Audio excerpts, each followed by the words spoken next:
The fist came down from above like a hammer on an anvil. Tommy Brennan never even saw it coming.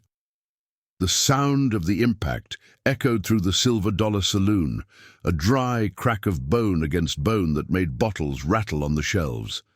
The young deputy collapsed onto the wooden floor, kicking up a cloud of sawdust that stuck to the blood pouring from his broken nose. 23 years old, unconscious before he even hit the ground.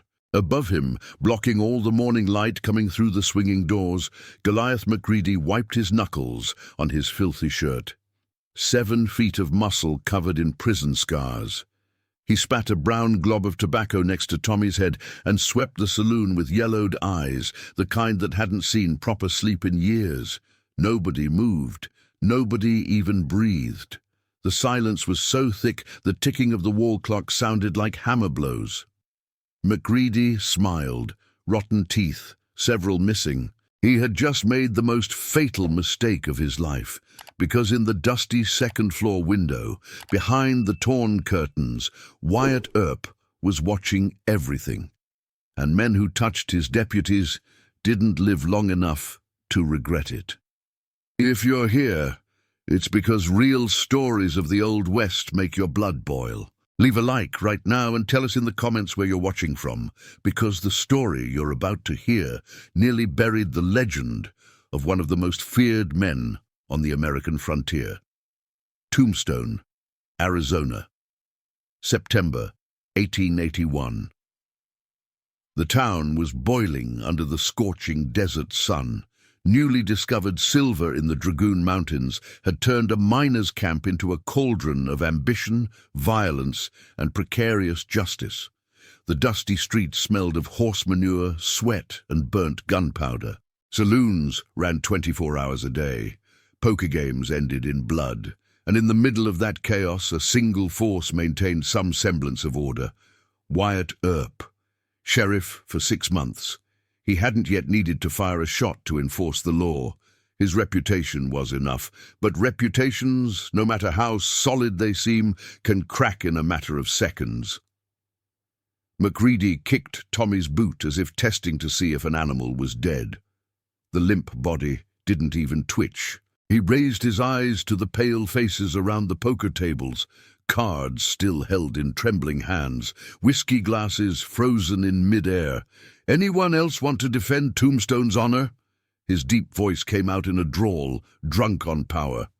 "Because I can do this all day." No one answered.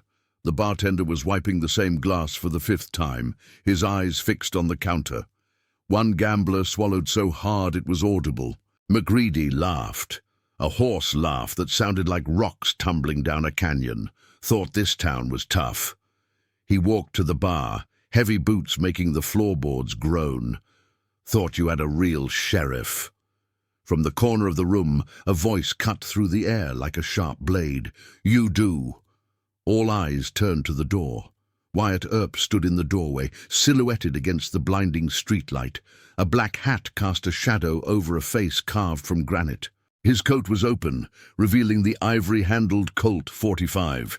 He didn't run. He didn't shout. He just walked into the saloon with measured steps, spurs jingling in a funereal rhythm. His right hand hung loose at his side, too close to his gun to be casual. McReady turned slowly, that smile still plastered on his ruined face. Ah, the famous Wyatt Earp. He spread his arms in a mock bow. "Heard a lot about you, Shorty. Not impressed." Earp stopped 10 feet away, icy blue eyes locked on the giant. When he spoke, his voice was low, controlled, deadly. "You touched one of my men." "Your man!" McReady took a step forward, then another. The size difference was obscene, at least a foot taller, 100 pounds heavier. "He looked at me wrong. I corrected his manners." "Then I'll correct yours." The entire saloon held its breath.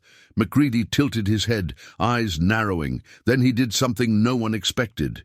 He stuck out a huge finger and shoved Earp in the chest. Hard. Earp stumbled back 2 steps, boots dragging in the sawdust. A shocked murmur ran through the room. The sheriff looked down at his own chest, then back up at McReady. Something dangerous flashed in his eyes. "You just made your second mistake today." McReady spat on the floor between them. "Tomorrow, high noon, Main Street. Duel, you and me. Or all of Tombstone will know their sheriff is a yellow-bellied coward." The silence that followed was so absolute, the wind outside seemed to scream. Earp didn't look away, didn't blink. When he finally spoke, each word sounded like a death sentence being read. "High noon, I'll be there, and you'll wish you'd stayed in prison." McReady stalked out of the saloon like he owned the town, shoving the swinging doors so hard one of them flew off its hinges. The crowd gathering outside parted like the Red Sea. Earp remained standing in the center of the silver dollar, looking at Tommy Brennan still unconscious on the floor. Doc Holliday appeared on the stairs leading to the second-floor rooms, a white handkerchief pressed to his mouth to muffle his chronic cough. His grey eyes studied his friend with concern, hidden behind irony. Virgil Earp, Wyatt's older brother, ran in through the side door, his deputy star gleaming on his vest. He looked at Tommy, then at Wyatt, and understood everything without needing to ask. Outside, the news was already spreading down Main Street like wildfire. Sheriff Wyatt Earp had been challenged, publicly, by a giant who had already killed 3 men with his bare hands, and he had accepted. In the shadows of the Oriental Saloon across the street, Ike Clanton watched it all with a crooked smile. He'd hated Earp ever since the sheriff arrested 2 of his men for cattle rustling. Now, finally, someone big enough to break that arrogant man had shown up. Clanton spat on the dusty floor and went inside the saloon to start organizing the betting. This would be a duel Tombstone would never forget. Night fell over Tombstone like a black shroud. In the sheriff's office, lit only by a kerosene lamp that cast dancing shadows on the wooden walls, Wyatt Earp cleaned his Colt 45 with mechanical movements, the smell of gun oil mixed with stale coffee and dusty paper. He spun the cylinder, checked each chamber, ran the cloth through the grooves of the barrel. A ritual he'd repeated 1,000 times, but tonight was different. For the first time in years, his hands weren't completely steady. They weren't shaking. Earp would never shake. But there was a microscopic hesitation, an invisible weight that wasn't there before. The door opened without a knock. Doc Holliday came in, carrying a bottle of whiskey and 2 glasses. He didn't wait for an invitation. He sat in the chair across the desk, poured 2 generous shots, and pushed one toward Earp. "You don't have to do this, Wyatt." Doc's voice was hoarser than usual. "No one's going to call you a coward. That man, he ain't natural." Earp picked up the glass but didn't drink. He just stared at the amber liquid reflecting the lamplight. "If I don't go, Tombstone becomes lawless territory by dawn. Every scoundrel from 3 counties will come to test the new sheriff." He looked up. "And you know it." Doc downed his shot in one go and poured another. "Then use your head, not your pride." 2 hours later, Earp was walking alone down the deserted Main Street. 3 in the morning. The town slept fitfully, bracing itself for the bloody spectacle at noon. He stopped in front of the Oriental Saloon. Light was still leaking through the cracks in the windows. The sound of loud laughter and bottles slamming on tables. Earp peered through the dusty glass. Inside, Goliath McReady was sitting at a table surrounded by admirers, second-rate gunslingers and greedy gamblers. The giant was drinking straight from a whiskey bottle, telling prison stories with exaggerated gestures. His movements were wide, uncontrolled. He knocked over a glass without even noticing. He laughed loudly at something he himself said. Earp watched in silence for 5 full minutes. He studied every detail, the way McReady held the bottle, left-handed, a weak grip, the way his body leaned to the right when he laughed, his delayed reflexes when someone tossed something his way. And then, for the first time since that afternoon, Wyatt Earp smiled, not a smile of joy, a dangerous smile, the smile of a man who had just found his enemy's weakness. Brute force doesn't beat intelligence. His father had taught him that when he was 12. McReady was bigger, stronger, more violent, but he was slow, impatient, arrogant, and he was already half drunk the night before the duel. Earp turned and walked back to his office. This time his steps had purpose. The strategy was set. The sun rose red over Tombstone. A bad omen, the old-timers said. By 8 in the morning, Main Street was already being prepared. Shopkeepers dragged tables and barrels onto the sidewalks, creating makeshift grandstands. Women closed their curtains but left slits to peek through. Children were locked indoors. Wyatt Earp tried one last time to convince his brother, standing in the doorway of the sheriff's office. "I can arrest him before noon, trump up a charge, anything." Wyatt adjusted his cartridge belt and checked his Colt one last time. "And tomorrow? And the day after that? The law doesn't work if the man who represents it is afraid to defend it." He walked past Virgil and out into the street. The sun was already beating down mercilessly. Dust rose in eddies with every gust of hot wind. In the Oriental saloon, McReady woke up at a table, his head pounding from a hangover. But the smile returned to his ruined face when he remembered what came next. He stood up, took a swig of warm whiskey from a half-empty bottle, and walked over to the gun hanging on the wall. A long-barreled Remington .44, a buffalo hunter's gun. Heavy, deadly. He spun it on his index finger as if it were a common pistol, laughing to himself. By 11:30, both sides of Main Street were packed. 100 people, maybe more, all silent. The town hall clock tower began to strike. 1 chime, 2, 3. When it reached the 12th, Wyatt Earp stepped out from the shadow of the sheriff's office, and from the other side of the street, Goliath McReady emerged from the Oriental saloon. The two men began to walk toward each other, and Tombstone held its breath. 20 paces separated them. Main Street seemed to have doubled in length. Each step kicked up a small cloud of red dust that hung in the stifling air. Wyatt Earp kept his face impassive, but his blue eyes didn't blink. They studied, calculated, measured his opponent's every move. McReady approached with long, confident, almost dancing strides. The Remington .44 hung loosely in his right hand as if it were a toy. He smiled at the crowd, waved, savored the attention. 10 paces. The size difference became more obscene with every foot. McReady was a mountain of muscle and scars. Earp looked almost frail in comparison, but there was something in the way he moved, a perfect balance, an economy of motion that McReady lacked. 5 paces. The wind stopped. Even the horses tied to the posts stood still. The only sound was the scuffing of boots in the dirt and the slow pounding of 100 spectator hearts. They stopped, face to face, so close that Earp had to tilt his head back to look into the giant's yellowed eyes. McReady spat on the ground between them. "Last chance, Shorty. Kneel, apologize, and I'll let you live like a coward." Earp didn't answer. He just took a step back, then another. He began the count. 1, 2, 3. McReady did the same, laughing loudly. 4, 5, 6. 20 paces.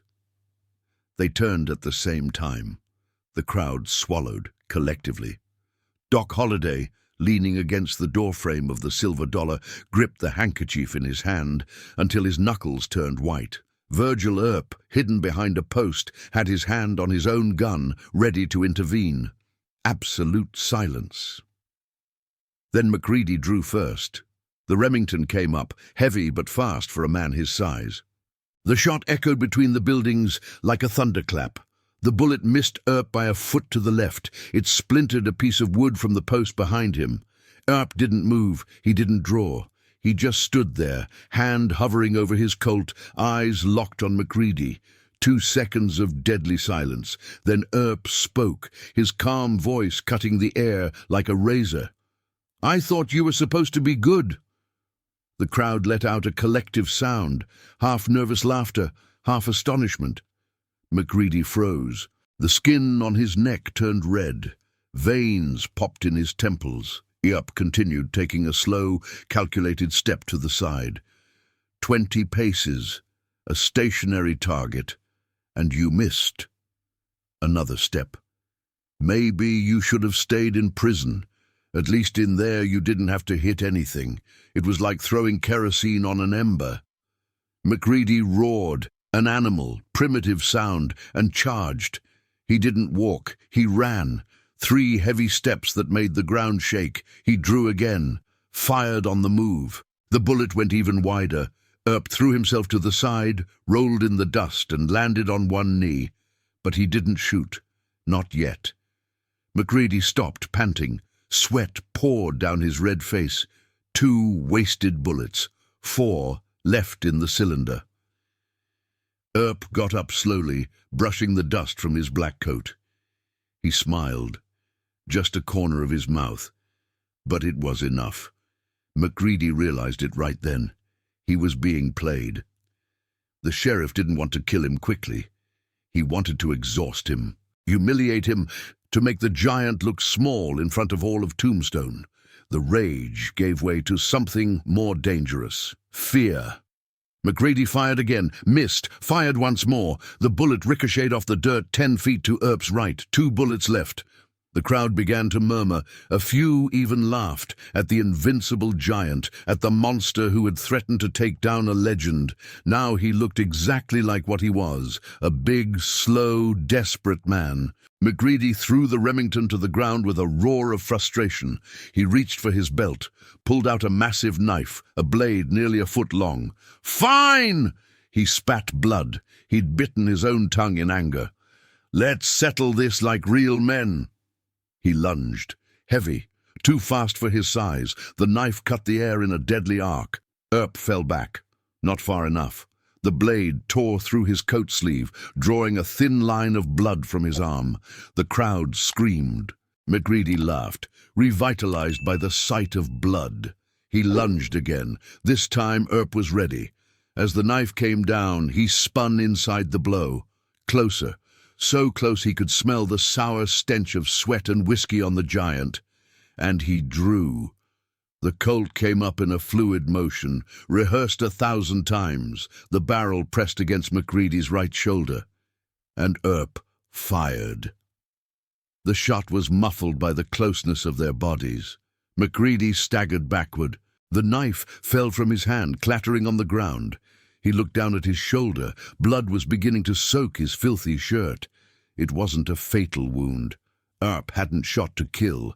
He had shot to incapacitate. McReady tried to lift his right arm. He couldn't. Muscles torn, tendons destroyed. He fell to his knees in the dust. The impact made the ground tremble. 7 feet of height reduced to a broken, bleeding man. Main Street erupted. Applause, shouts, hats thrown in the air. Earp stood still, his smoking gun pointed at the ground. He approached McReady slowly, stopped in front of him, looked down. The giant raised his eyes, yellowed, now dull with pain and shame. There was no more arrogance, no more threat, just a defeated man facing a better one. Earp lowered the Colt's hammer and holstered it. He pulled the handcuffs from his belt. His voice was low, but every word carried clearly to everyone on the street. "Prison or a pine box? Choose now." McReady spat blood on the ground. Then he held out his wrists. Virgil Earp ran out from behind the post, his own cuffs in hand. Together, the brothers hauled the giant to his feet, a task that took effort even with him cooperating. Doc Holliday appeared at Wyatt's side, an open bottle in his hand. "You shot him in the shoulder." It wasn't a question. It was an admiring statement. "I shot where I aimed to shoot." Across the street, Ike Clanton disappeared through the back door of the Oriental Saloon. He had lost a fortune in bets, but Tombstone had gained something far more valuable: the absolute certainty that as long as Wyatt Earp wore the sheriff's star, no man, no matter how big, was above the law. 3 days later, Tommy Brennan left the hospital. His nose was still bandaged, one eye bruised purple, but he was alive. And for the first time since the beating, he managed to smile. Goliath McReady was tried within a week.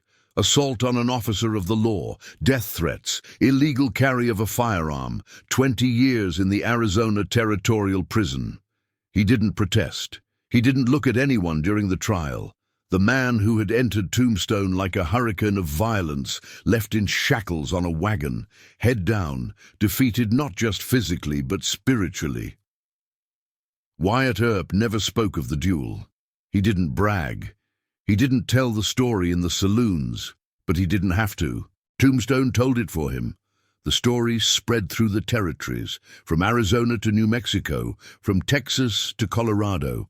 The day a 6-foot sheriff defeated a 7-foot giant using nothing but intelligence, patience, and a single, well-placed shot.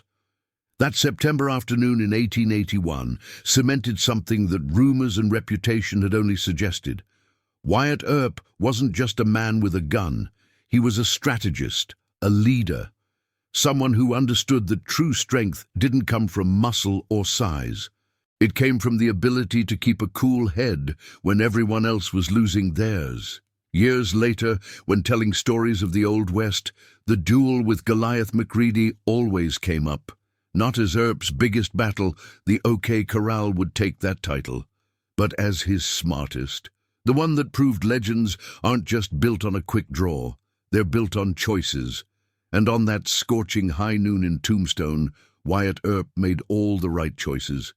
This is the story of Wyatt Earp and Goliath McReady, a duel that didn't make it into the history books because it was overshadowed by larger events, but one that demonstrated something fundamental about leadership, strategy, and true courage. If you enjoyed this story from the Old West, leave a like, subscribe to the channel, and hit the notification bell so you don't miss the next ones. In the comments, tell us, did you already know this story? And what other Old West character do you want us to explore? Until next time.